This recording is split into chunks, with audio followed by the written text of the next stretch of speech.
Today's topic is soil pollution.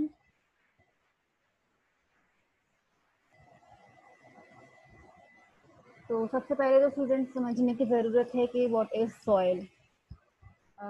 Soil जो है वो एक मिक्सचर होता है सैंड का, क्ले का, सिल्ट का।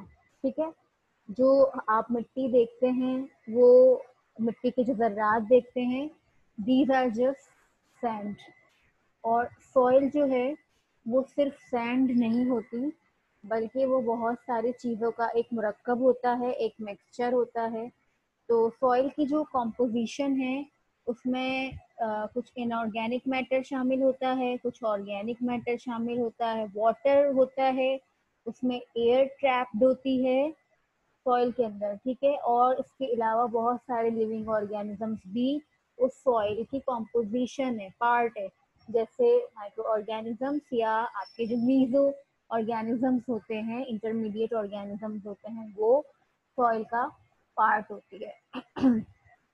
Soil is defined as a top layer of the earth crust. और ये आपकी जो जमीन है, ठीक है, उसका जो ऊपरी हिस्सा है, अपर लेयर है, वो आपकी पूरी की पूरी क्या है, वो है सॉइल। स्टूडेंट, सॉइल बनती कैसे है? सॉइल आपकी जो पूरा अर्थ है ना, ये पूरी अर्थ रॉक्स की बनी हुई है। ठीक है, अब ये सारी जो कॉन्टिनेंटल क्रस्ट है, रॉक है, ये रॉक पे जब कुछ एक्शन होते हैं हवा के, विंड के, वाटर के, ग्रेविटी के, या क्लाइमेट के, या टेम्परेचर के, या बारिशों के, या बर्फ के, या जो डिफरेंट सीजन्स चेंज होते रहते हैं उनके, उन सब एक्शंस के नतीजे में क्या होता है कि रॉक, जो सॉलिड रॉक होती है ना, फर्म रॉक, मजबूत चट्टान रॉक, वो टूटना फूटना शुरू हो जाती है। इस टूटने फूटने के अमल को कहते हैं वेदरिंग। और जब रॉक की वेदरिंग होती है तो क्या होता है, जर्रात बनते हैं, छोटे छोटे जर्रात बनते हैं, वेदर्ड मटेरियल बनता है। और वो वेदर्ड मटेरियल फिर उस वो बेसिकली जो वेदर्ड मटेरियल होता है वो इनिशियल स्टेज पर इनऑर्गेनिक होता है। ठीक है, सैंड होता है या सिल्ट होता है या क्ले होता है। फिर उसके साथ क्या होता है, उसमें कुछ ऑर्गेनिक मैटर मिक्स होता है, उसके अंदर माइक्रो ऑर्गेनिजम्स मिक्स होते हैं, उसके अंदर पानी, वाटर वेपर्स, पानी मिक्स होता है, उसके अंदर हवा जो है, एयर, ऑक्सीजन जो है, वो मिक्स होती है, और तब जाकर आपकी सॉइल बनती है। अच्छा, फंक्शंस क्या है सॉइल के? Soil provide support and nutrients for plant growth. ठीक है, सॉइल आपको जो है अल्टीमेटली इंसानों को फायदा पहुंचाती है, जानवरों को पहुंचाती है, प्लांट्स को पहुंचाती है। आपकी सारी की सारी क्रॉप्स जो हैं वो सॉइल में ग्रो करती हैं। तो ये सारे जो फंक्शंस हैं वो सॉइल आपको प्रोवाइड करती है। The healthy soil has a valuable asset. किसी भी कंट्री के पास जितनी ज़्यादा अच्छी हेल्दी सॉइल होगी, तो क्या होगा स्टूडेंट्स, कि वहाँ पर इतनी अच्छी क्रॉप प्रोडक्शन होगी। क्रॉप प्रोडक्शन अच्छी होगी तो जो है एक्सपोर्ट बढ़ेगी। तो इस तरह जो हेल्दी सॉइल है वो किसी भी कंट्री का सासा होती है। बट द प्रॉब्लम इज कि it has been receiving more and more toxic substances.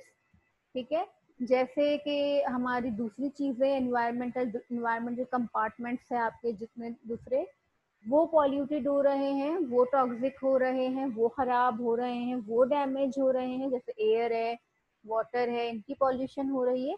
इसी तरह सॉइल की भी पॉल्यूशन हो रही है, सॉइल की भी कंटेमिनेशन हो रही है।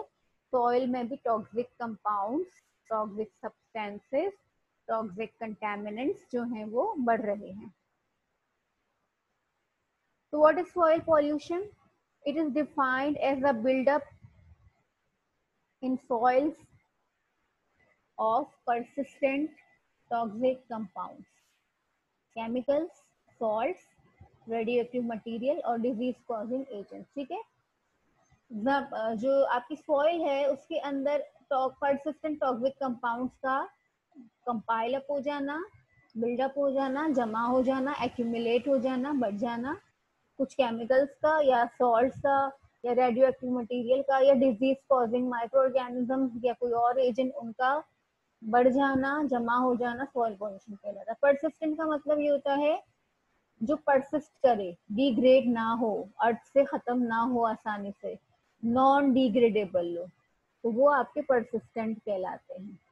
वंस वो सॉइल में आ गए तो वह बस वो अब आ गए, अब वो कुदरती तौर पर वहां से खत्म नहीं होंगे, नेचुरल डिग्रेडेशन का प्रोसेस उन पर नहीं होगा और टॉक्सिक कंपाउंड इसके अंदर बढ़ते चले जाएंगे। It occurs due to rapid growth in industrial development, intensive agriculture and other anthropogenic activities। ठीक है, सॉइल पोल्यूशन हो क्यों रही है? क्योंकि हमारी इंडस्ट्रियल डेवलपमेंट बढ़ गई है और एग्रीकल्चर हमने बहुत बढ़ा लिया है, क्योंकि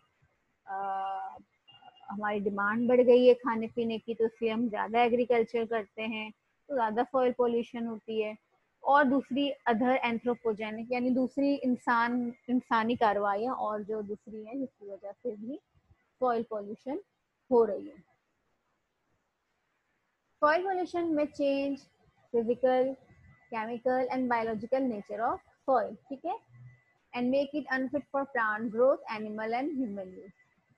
सॉइल पोल्यूशन के नतीजे में जो सॉइल की फिजिकल टेक्सचर है वो चेंज हो सकता है, उसके अंदर जो केमिकल स्पीशीज हैं वो चेंज हो सकती है, या बायोलॉजिकल स्पीशीज जो हैं वो चेंज हो सकती है। ठीक है, ये हमने देखा था ना कि इसके अंदर इनऑर्गेनिक मैटर है, ऑर्गेनिक मैटर है, वाटर है, एयर है, तो ये सारा आपका फिजिकल, केमिकल और बायोलॉजिकल में आता है।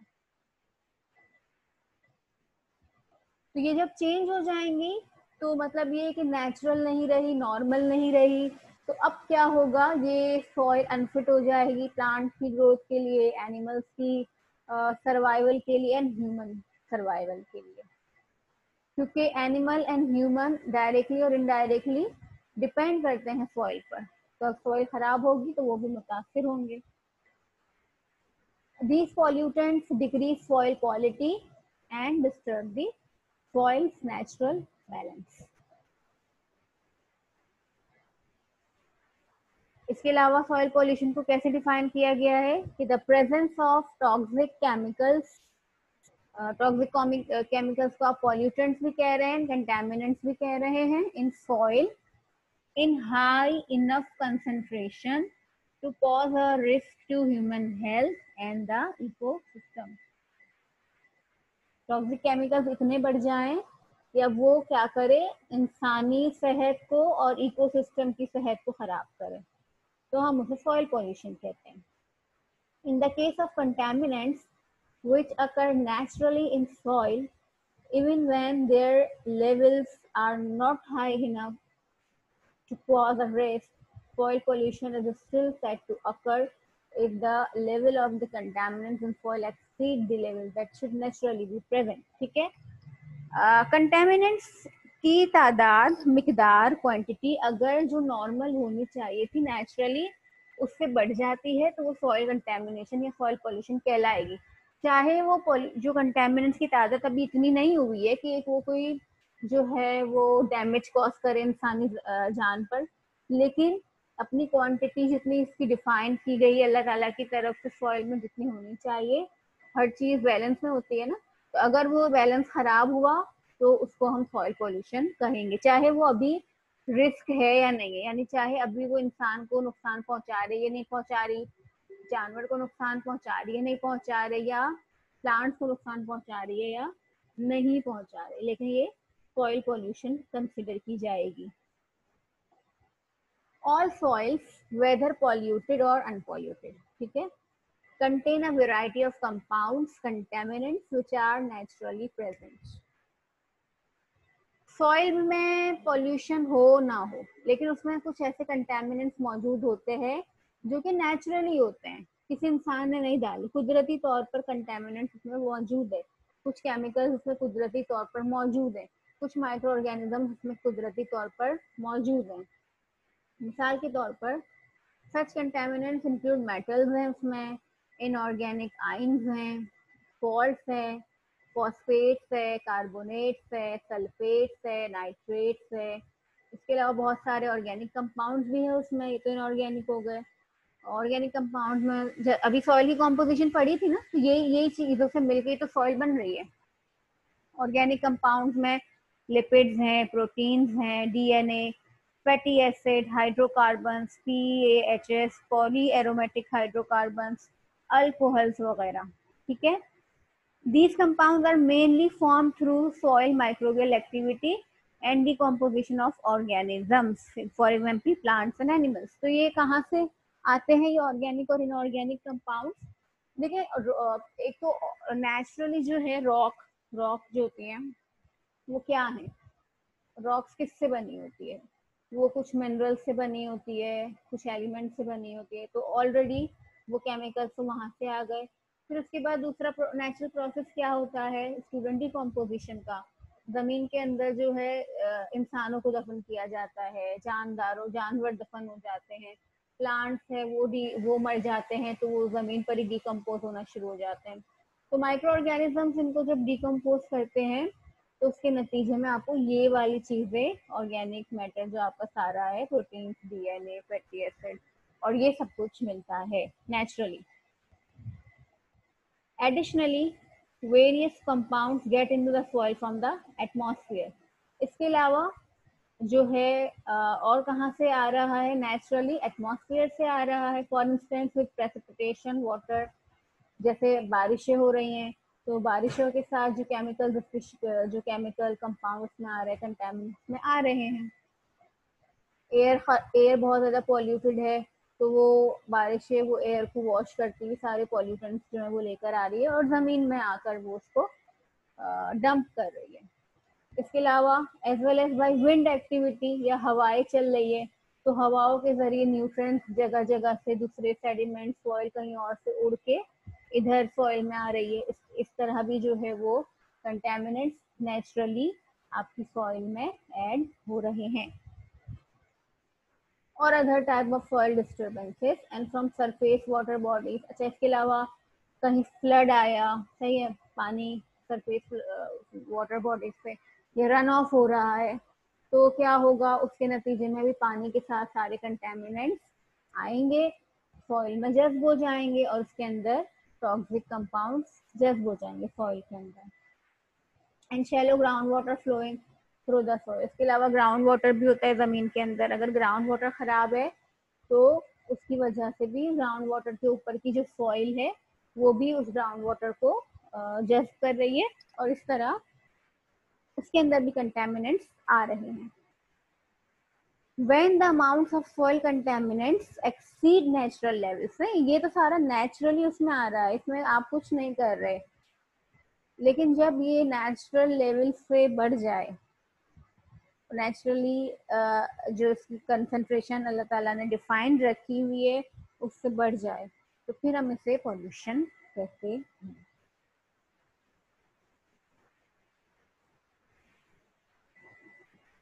There are two main causes through which the soil pollution is generated। अभी हमने बात की, एक है एंथ्रोपोजेनिक मैन मेड और एक है नेचुरल। ठीक है, दो तरीकों से हो रही है, नेचुरली पॉल्यूशन हो रही है, कम हो रही है वो, और दूसरी मैन मेड है। हमने नेचुरल प्रोसेसेस को भी जो है ना वो स्पीड अप कर दिया है, फास्ट कर दिया है। मतलब पहले हमने क्लाइमेट चेंज इतना कर दिया है कि पहले इतने फ्लड्स नहीं आते थे, अब ज़्यादा फ्लड्स आते हैं, तो ज़्यादा फ्लड आएंगे तो ज़्यादा कंटेमिनेंट्स आएंगे। ठीक है, इसी तरह इंडस्ट्रियल एक्टिविटीज़ की वजह से एयर पॉल्यूट कर दिए, तो अब जब वो नेचुरली बारिश जो पहले साफ सुथरी बारिश होती थी अब वो गंदी बारिश हो रही है, तो वो सारा एडअप हो रहा है सॉइल में। नेचुरल पॉल्यूटेंट्स को स्टूडेंट्स देखें तो अभी हमने थोड़ा सा डिस्कस भी किया कि ये पढ़ लें।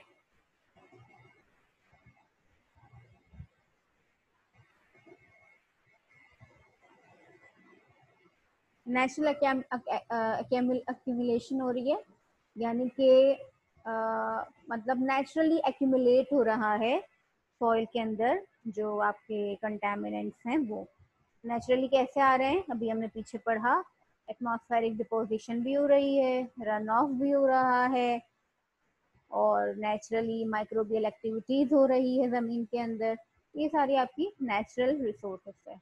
नेचुरल प्रोडक्शन हो रही है, मतलब ऑलरेडी ज़मीन में है नहीं अभी टॉक्सिक कंपाउंड, लेकिन वहाँ प्रोड्यूस हो रहा है खुद ब खुद। खुद ब खुद कैसे हो रहा है कि वहाँ पर ज़मीन के अंदर कुछ ऐसे प्रोसेसेस हो रहे हैं, मिसाल के तौर पर वही आप ले लें, माइक्रोबियल डिकम्पोजिशन ले लें, तो उसके नतीजे में क्या होगा कि कोई डेड बॉडी है, उसको माइक्रो ऑर्गेनिजम्स ने डिकम्पोज किया, तो उसके नतीजे में आपके टॉक्सिक पॉल्यूटेंट जो है वो प्रोड्यूस हो गए।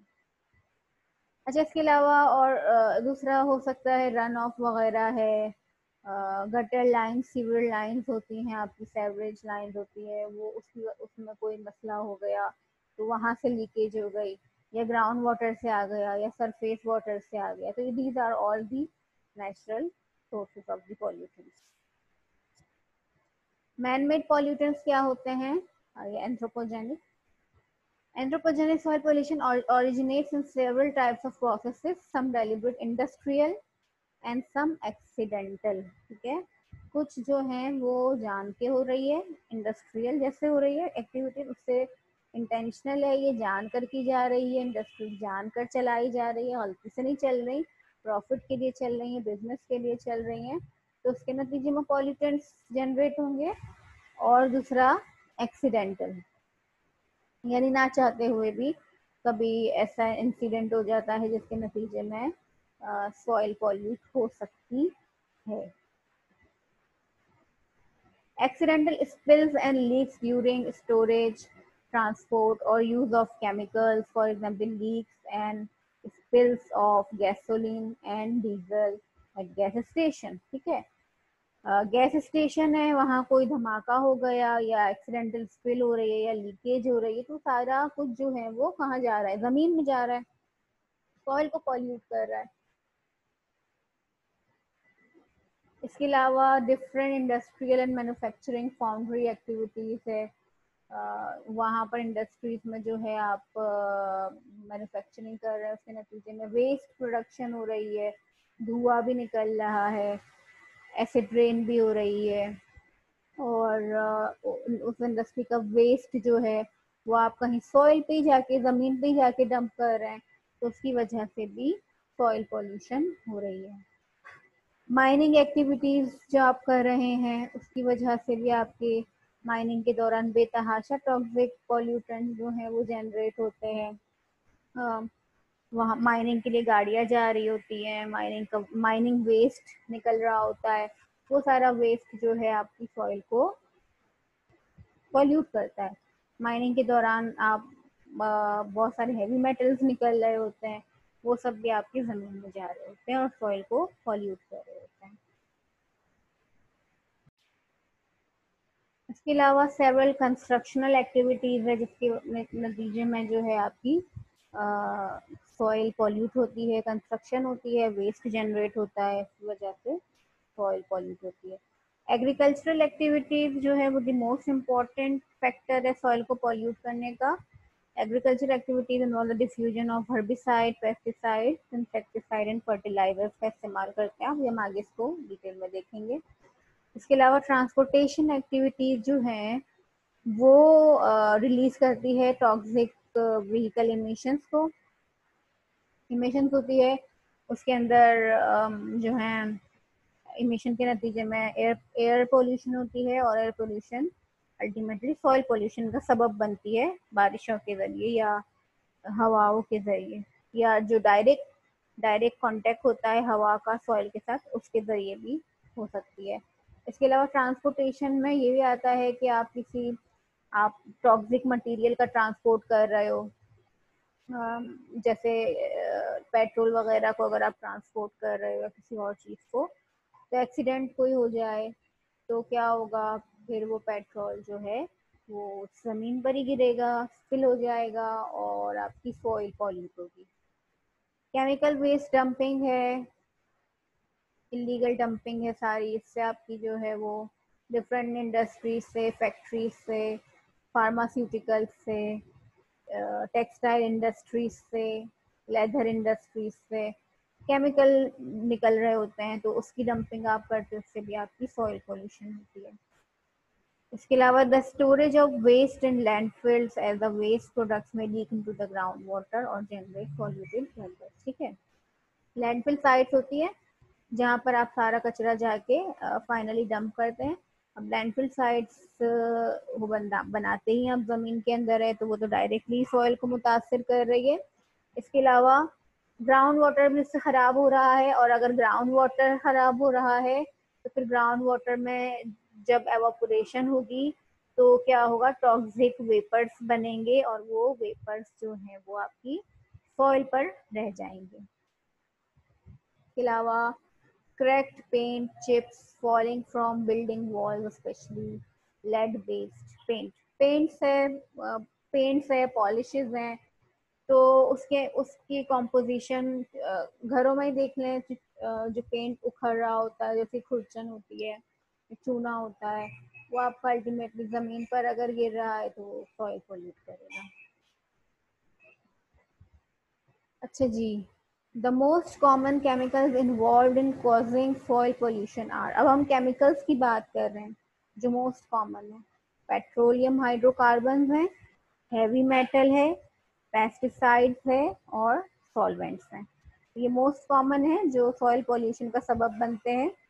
And the most common type of soil pollution is agricultural soil pollution, industrial soil pollution and urbanization soil pollution। Agriculture soil pollution में क्या होता है, plants on which we depend for food, ठीक है, are under attack from insects, fungi, bacteria, viruses, rodents and other chemicals। हम जो plants खाते हैं फूड के लिए, हम जो क्रॉप्स खा रहे होते हैं, क्या होता है कि वो क्रॉप्स कंटिन्यूसली अंडर अटैक होती है, कभी कीड़े मकोड़ों से, कभी बैक्टीरिया, फंगस लग सकता है, वायरस लग सकता है, कोई चूहे खा लेते हैं उन्हें, या दूसरे और जानवर जैसे भी टिड्डियां हैं, ये लोकस वगैरह, तो इनसे क्या होता है, प्लांट्स को होता है खतरा।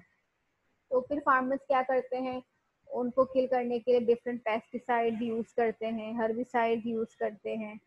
अब ये डिफरेंट पेस्टिसाइड एंड हर्बिसाइड जो हैं वो एंथ्रोपोजेनिक होते हैं, मैन मेड होते हैं, लेबोरेटरी में बनाए जाते हैं। तो क्या होता है, नेचुरल नहीं होते हैं, आर्टिफिशियल होते हैं। तो फिर ये क्या होता है कि हम अच्छा, और तरीके से भी हम नहीं डालते, मतलब फार्मर्स को इतनी एजुकेशन भी हमारे पास नहीं है कि कितना पेस्टिसाइड यूज करना है, कितना काफी होगा, तो वो भर भर के भी डाल देते हैं। तो उससे क्या होता है, आपकी सॉइल पोल्यूशन होती है, सारा हर्बिसाइड पेस्टिसाइड उसके ऊपर सॉइल में रह जाता है। प्लांट पे तो लगा, लेकिन वो प्लांट पे लगकर फिर कहाँ आया, आखिरकार जमीन पर, सॉइल पर आया। इस तरह आपकी सॉइल पोल्यूशन होती है। इफेक्ट्स क्या आते हैं कि सॉइल फर्टिलिटी रिड्यूस हो जाती है, यानी अब जमीन आहिस्ता आहिस्ता उसकी जरखेजी खत्म हो जाती है, क्योंकि उसके अंदर आपने बहुत सारा पेस्टिसाइड और ये सब कुछ टॉक्सिक मटेरियल डाल दिया है, तो अब वो उसमें वो बात नहीं रही कि वो अच्छी क्रॉप्स दे सके।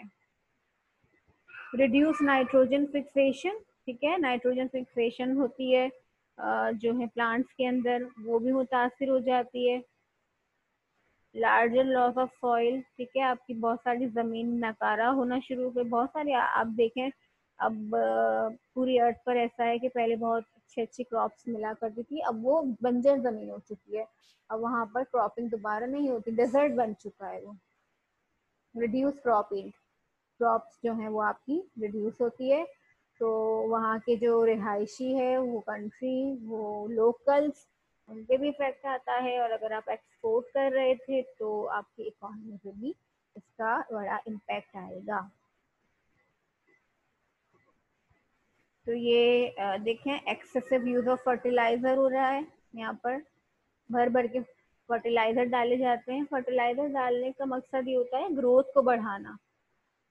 अब वो फौरी तौर पे तो ग्रोथ को बढ़ा देता है, लेकिन अल्टीमेटली वो जमीन नाकारा हो जाती है। एक दो क्रॉप्स अच्छी आएंगी, ज्यादा फर्टिलाइजर यूज करेंगे तो क्रॉप्स की ग्रोथ ज्यादा अच्छी आएगी, लेकिन क्या होगा, वो बहुत शॉर्ट टर्म के लिए होगा, लॉन्ग टर्म में जमीन जो है वो नाकारा हो जाएगी। फिर इसी तरह पेस्टिसाइड, पेस्टिसाइड आप क्या कर रहे हैं, जो क्रॉप बन चुकी है, तैयार हो चुकी है फसल, और उस पेस्टिसाइड का स्प्रे कर रहे हैं ताकि इसको कीड़े मकोड़े ना खा जाएं या कोई जंगली जड़ी बूटियां इसके ऊपर ना उगाएं वगैरह वगैरह। अच्छा, ये है annual global consumption of fertilisers. ये देखें 2008 का डाटा है और ये 2018 का डाटा है। कंटिन्यूअसली जो है आप फर्टिलाइजर्स का इस्तेमाल करते ही बढ़ाते ही जा रहे हैं। क्या रीजन है इसका students? I want answer after the lecture. ठीक है, कि आप क्यों बढ़ा रहे हैं फर्टिलाइजर्स का इस्तेमाल, क्यों बढ़ा रहे हैं पेस्टिसाइड्स का इस्तेमाल, क्यों बढ़ा रहे हैं आप वक्त के साथ साथ, जबकि आप जानते हैं कि आपके इसके बढ़ाने से अल्टीमेट आपको नुकसानात हो रहे हैं। देन व्हाई, ये आपने बताना है। ठीक है, excess application of pesticides, excess use and disposal of plastics and polythene wastes।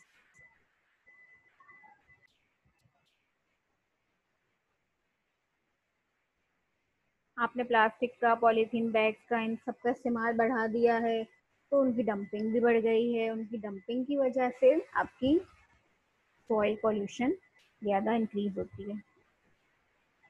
अच्छा, नेक्स्ट है industrial soil pollution. Large quantity of solid waste like unused and rejected chemicals as sludge, press mud, sawdust, bottles, plastic materials, unwanted industrial waste generated during manufacturing process are dumped over on the soil surface। Okay? Industrial activities के नतीजे में जितना भी waste जिस भी तरह का produce हो रहा है वो सारा का सारा आप डंप कर रहे हैं सरफेस ऑफ द सॉइल पर। Normally, these materials have been dumped around the factory site or around the entire city। आम हालात में फैक्ट्री के करीब कहीं डंप कर देते हैं आप, कचरा कुंडी बना देते हैं, वहां डाल देते हैं, या किसी शहर के किसी और हिस्से में फिर वो चला जाता है वहां से उठकर। इंडस्ट्रियल इफेक्ट्स क्या होता है? Dangerous chemical entering underground water. ठीक है, डेंजरस केमिकल, डिफरेंट इंडस्ट्रीज है, डिफरेंट तरह के प्रोडक्ट्स बन रही है, कहीं पेंट बन रहा है, कहीं इलेक्ट्रॉनिक मटेरियल बन रहे हैं, अप्लायंसेस बन रहे हैं, फर्नीचर बन रहा है, कपड़ा बन रहा है, दवाइयाँ बन रही है, बहुत कुछ बन रहा है। डिफरेंट इंडस्ट्रीज है आपके पास, डिफरेंट इंडस्ट्रीज में डिफरेंट केमिकल्स प्रोड्यूस हो रहे हैं और वो सारे के सारे केमिकल आपके कहाँ जा रहे हैं? सॉइल में जा रहे हैं या एयर में जा रहे हैं या वाटर में जा रहे हैं। फिर वो जिस भी कंपार्टमेंट में जाएंगे उसको पॉल्यूट ही करेंगे। इसके अलावा इकोलॉजिकल इम्बैलेंस होता है, रिलीज ऑफ पॉल्यूटेंट गैसेस है, इंक्रीज सैलिनिटी है, सैलिनिटी बढ़ जाती है उस जमीन की, उस सॉइल की, और वेजिटेशन रिड्यूस हो जाती है। वेजिटेशन यानी क्रॉप यील्ड जो है वो इंडस्ट्रियल सॉइल पोल्यूशन के नतीजे में रिड्यूस हो जाती है। Urbanisation soil pollution, urban activities यानी जो शहरी एक्टिविटीज होती हैं, generate large quantities of city waste including several non-biodegradable materials such as plastic bags, plastic bottles, plastic waste, glass bottle, glass pieces, stone, cement, construction। मतलब एक शहर का सोचें, उसको देख इमेजिन करें कि किस किस तरह का जो है आप वेस्ट प्रोड्यूस कर रहे हैं। प्लास्टिक भी है, ग्लास भी है और सीमेंट भी है, सब कुछ है। तो क्या होता है, वो भी कहीं जाकर आप डंप करते हैं, किसी लैंडफिल साइट पे डंप करते हैं या किसी ओपन जगह पे डंप करते हैं, तो उसकी वजह से वहाँ की सॉइल पॉल्यूट होना शुरू हो जाती है। उसके अलावा और क्या होता है? The emission of toxic and foul gases from landfills pollute the environment and cause serious effects on health of some people. अब आप यहाँ ये जाकर चीजें डंप कर रहे हैं तो वहां से क्या होगा? बू आएगी, स्मेल आएगी, और दूसरा ये कि टॉक्सिक कंपाउंड जो कंपोनेंट्स है वो सारे आपके इन्वायरमेंट में आ जाएंगे, या तो एयर में आ जाएंगे, या तो वाटर में आ जाएंगे, या सॉइल में आ जाएंगे। तो एयर, वाटर, सॉइल, पूरा इन्वायरमेंट जो है आपस में इंटरलिंक्ड है। हमने फर्स्ट क्लास में भी ये बात पढ़ी थी कि जो इन्वायरमेंट के जितने भी स्फीयर्स हैं वो बायोस्फीयर, हाइड्रोस्फीयर, लिथोस्फीयर, एटमॉस्फेयर, ये सारे आपस में इंटरकनेक्टेड है। एक को अगर नुकसान पहुंचेगा तो ये एक साइकिल है, ये सबको नुकसान पहुंचाएगा अल्टीमेटली। तो इफेक्ट्स क्या आएंगे? Pollution of drinking water sources, public health problems होंगी, क्लॉगिंग ऑफ ड्रेन्स होंगी। प्लास्टिक की थैलियाँ खास तौर पर ये काम कर रही हैं, क्लॉगिंग ऑफ ड्रेन्स का, नालियाँ बंद कर देती हैं ये, तो उसकी वजह से जो है वो अर्बन फ्लड्स आ जाते हैं। और बारिशों के वक्त आप हालत खुद ही देखते हैं कि क्या होती है यहाँ पर, क्योंकि क्लॉगिंग हुई हुई होती है वहाँ ड्रेन्स की। वेस्ट मैनेजमेंट प्रॉब्लम्स हैं, इनंडेशन ऑफ एरियाज हैं, वो एरियाज जो हैं वो बेकार हो जाते हैं, किसी इस्तेमाल में नहीं रहते। Foul smell, release of gases, diseases, ये सारे प्रॉब्लम आपको फेस करना पड़ते हैं। ये देखेंगे इंडस्ट्रियल सीपेज है, इंडस्ट्री से ऐसा ऐसा जो है वो वेस्ट निकल रहा है, सॉलिड वेस्ट जो आप डंप कर रहे हैं, फिर कितनी बड़ी जगह पे ये डंप हो रहा होगा, पूरी की पूरी जगह, पूरी की पूरी सॉइल पॉल्यूटेड हो गई।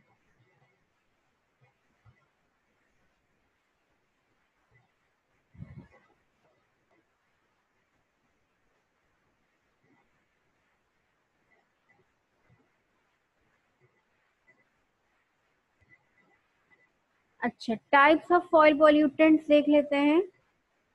Soil pollution consists of pollutants and contaminants.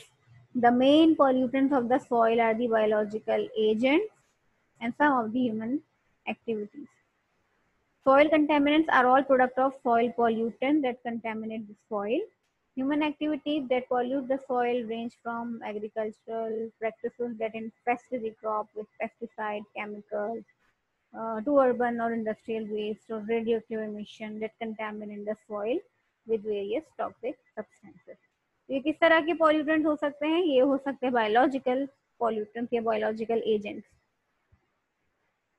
Biological agents work inside the soil to introduce manures and digested sludge coming from the human, bird and animal excreta into the soil. ठीक है, जब आपकी सैवरेज line वगैरह से आपका इंसानों का, human या बर्ड एक्सक्रीटा जो है उसमें शामिल होता है, और वो फिर ज़मीन में अगर आ जा रहा है किसी भी तरह से, तो उसके अंदर बहुत सारे ऐसे पैथोजेनिक माइक्रो ऑर्गेनिजम्स हैं जो डिजीज कॉज करने की सलाहियत रखते हैं, तो आपका उसका फिर इम्पैक्ट भी आपको देखने में आएगा। उसके अलावा जो पॉल्यूटेंट की टाइप है वो है एग्रीकल्चरल पॉल्यूटेंट, जिसमें आपके पेस्टिसाइड्स, फर्टिलाइजर, हर्बिसाइड, ये सब कुछ आएंगे।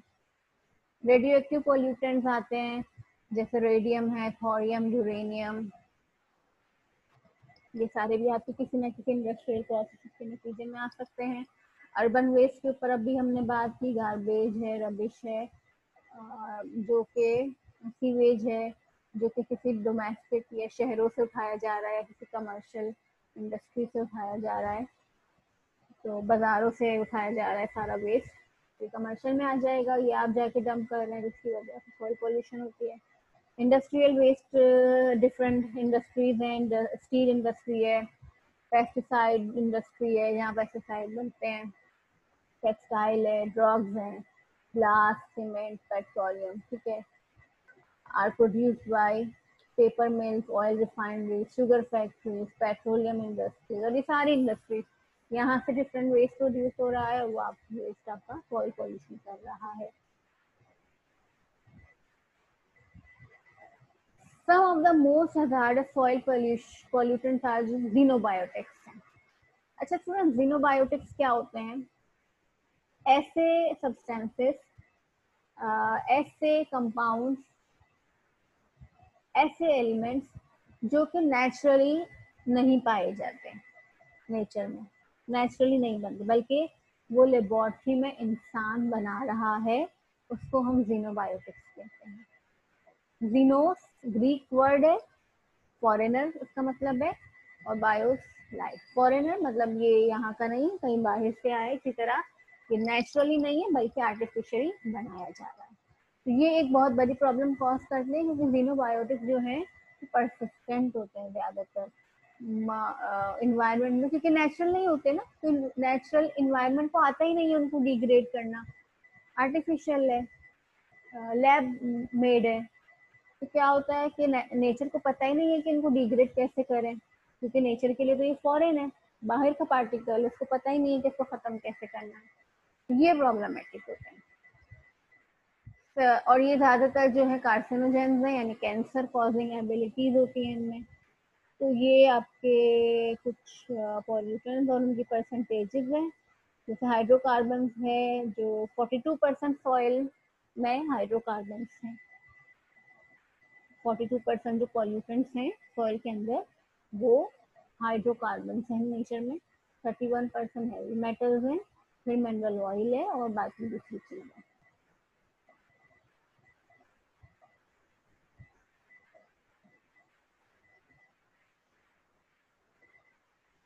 तो हैवी मेटल्स को अगर देखें, तो हैवी मेटल्स आपके डिफरेंट इंडस्ट्रियल प्रोसेसेस के नतीजे में आ रहा होता है, या माइनिंग आप कर रहे होते हैं तब आ रहा होता है, या आप जो पेस्टिसाइड वगैरह यूज करते हैं उसमें भी हैवी मेटल्स होते हैं। और इसके अलावा इलेक्ट्रॉनिक वेस्ट, जो आपका ई वेस्ट है, उसमें हैवी मेटल्स होते हैं। ई वेस्ट से मुराद ये कि जो चीज़ें आपकी ख़राब हो जाती है, कंप्यूटर है, रेफ्रिजरेटर है, जितने भी इलेक्ट्रॉनिक अप्लायंसेस हैं, वो जब खराब हो जाते हैं आप उन्हें डंप कर देते हैं, तो वो ई वेस्ट, इलेक्ट्रॉनिक वेस्ट कहलाता है। तो ये जाहिर सी बात है, सिर्फ एक कंप्यूटर का मदरबोर्ड ही आप ले लें तो उसका अगर आप देखें तो उसके अंदर बेतहाशा मेटल्स, कॉपर है, आयरन है, गोल्ड है, ये सब कुछ यूज किया हुआ होता है। तो इसी तरह हर इलेक्ट्रॉनिक अप्लायंसेस में डिफरेंट मेटल्स बहुत बड़ी तादाद में मौजूद होते हैं। तो उसकी वजह से उसके नतीजे में हैवी मेटल्स जो है वो आपके ज़मीन में फिर ऐड हो जाते हैं जब आप इन वेस्ट को डंप करते हैं तब। मेडिकल वेस्ट है, मेडिकल वेस्ट के नतीजे में भी आपके डिफरेंट हैवी मेटल्स मौजूद होते हैं। ये हैवी मेटल्स क्या क्या हो सकते हैं? ये arsenic, mercury, lead, antimony, zinc, nickel, cadmium, selenium, beryllium, thallium, chromium, copper, ये तमाम के तमाम जो है आपके हैवी मेटल्स आपके मोस्ट कॉमन पॉल्यूटेंट्स में सॉइल में शामिल है।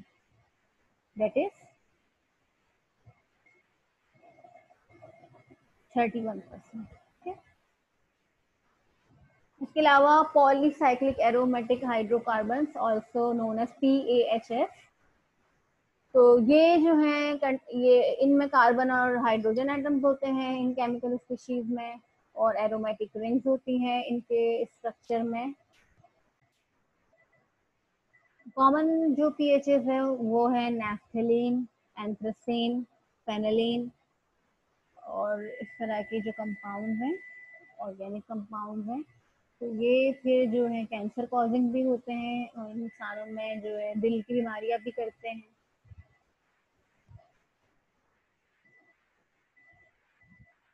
ये इनके कुछ सोर्सेज हैं, ये कहाँ से आ सकते हैं।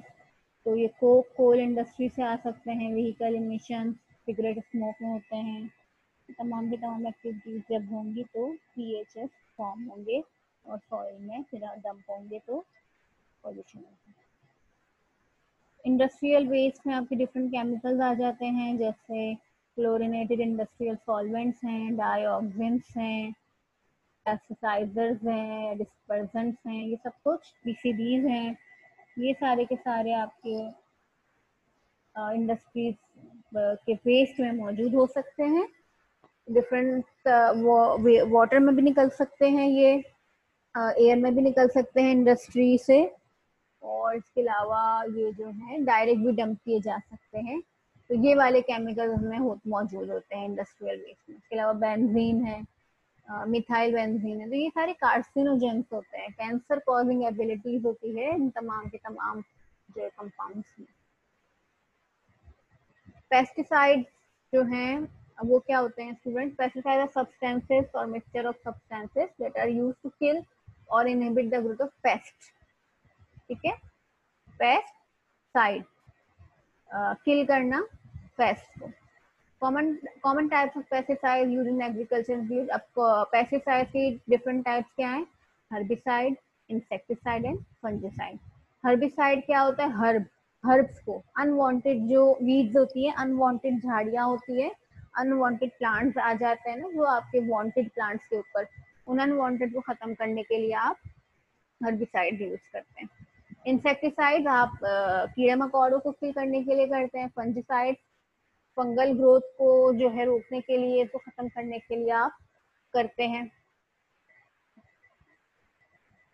तो ये सारे आपके पेस्टिसाइड्स में आ जाते हैं, और ये भी बहुत कॉमन जो आपका सॉइल पॉल्यूटेंट है। हर्बिसाइड्स की एग्जांपल्स हैं कुछ के ट्राइजाइंस, कार्बामेट्स, एमाइड्स, डिफरेंट एसिड्स हैं। इंसेक्टिसाइड्स में आपका ऑर्गेनोफॉस्फेट आ जाएगा, क्लोरिनेटेड हाइड्रोकार्बन आ जाएगा, आर्सेनिक कंटेनिंग कंपाउंड और पायरेथ्रम, ये सारे इंसेक्टिसाइड हो गए, ये सारे हर्बिसाइड हो गए। और ये आपके फंगिसाइड हो गए, mercury containing compounds, tri carbamates और copper sulphate. These chemical pose several health risks to humans। सही है, ये तमाम के तमाम बहुत ही खतरनाक हैं इंसानी जान के लिए, एनिमल्स की हेल्थ के लिए। Examples of health hazard related to pesticide include disease of the central nervous system। आपके दिमाग पे इसका बुरा असर पड़ सकता है, CNS पे, इम्यून सिस्टम पर, कैंसर हो सकता है, या बर्थ डिफॉर्मेलिटीज या बर्थ डिफेक्ट्स भी पेस्टिसाइड्स के कंजप्शन से हो सकती है। अच्छा, ये अब आप में कैसे आएंगे पेस्टिसाइड? ये तो हमने सॉइल पे स्प्रे किया। अब सॉइल पे जब किया, सॉरी, ये तो हमने प्लांट्स पे स्प्रे किया, ठीक है। तो जाहिर सी बात है, फिर वो जो प्लांट्स आप जब कंज्यूम करोगे, वो क्रॉप, वो वेजिटेबल्स, वो फ्रूट आप जब खाओगे, तो उसमें वो पेस्टिसाइड शामिल होंगे। दो तरह से शामिल होंगे। एक तो अगर ताज़ा ताज़ा स्प्रे किया गया है, तो वो अगर आप बिना धोए और इस तरह खा रहे, तो एक तो आप वैसे वो उससे मुतासिर हो रहे हैं। इसके अलावा वो जिस ज़मीन में उगे हैं, वो ज़मीन ऑलरेडी आप पिछले जो वक्त गुजरा है, उसमें आपने इतना पेस्टिसाइड तो उस पर स्प्रे कर दिया है, सब कुछ कर दिया है, तो अब उसमें जो वो ग्रोथ आएगी, उसकी ग्रोथ में वो अब शामिल होंगे।